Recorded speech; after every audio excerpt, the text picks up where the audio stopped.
நீங்கள் சொல்லுங்கள், நான் அரசியலுக்கு வரணுமா வேண்டாமா? வேண்டாம்னா சொல்லுங்கள். வாப்பா, வாடாகண்ணா, வா நண்பா, வாங்கண்ணா அப்படின்னு சொல்லுங்கள். என் முடிவை நான் உங்களுக்கு சொல்கிறேன். உங்கள் முடிவுக்காக காத்திருக்கேன். ప్రముఖ కొరియోగ్రాఫర్, దర్శకుడు, నటుడు అయిన రాఘవ లారెన్స్ రాజకీయ అరంగేట్రం పైన ఒక సంచలన ప్రకటన చేశారు. తాను రాజకీయాల్లోకి అడుగు పెట్టాలని అనుకుంటున్నట్లు చెప్తూ తన ఎక్స్ ఖాతాలో ఒక ప్రత్యేక వీడియోను రిలీజ్ చేశారు.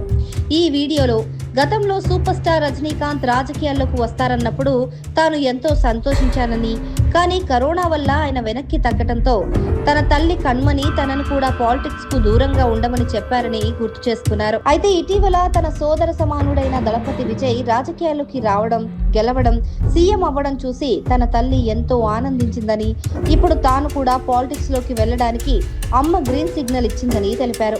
అయితే ప్రజలు, అభిమానులు ఆమోదిస్తేనే తాను ఈ రాజకీయ ప్రయాణం ప్రారంభిస్తానని, ఒకవేళ కమెంట్లలో నో అని చెప్తే తాను రాజకీయాల్లోకి రానని, ఎప్పటిలాగే సమాజ సేవ చేసుకుంటానని లారెన్స్ స్పష్టం చేశారు. తిరుచి ఈస్ట్ ఉప ఎన్నికల ప్రచారం నేపథ్యంలో లారెన్స్ విడుదల చేసిన ఈ వీడియో ప్రస్తుతం హాట్ టాపిక్ గా మారింది.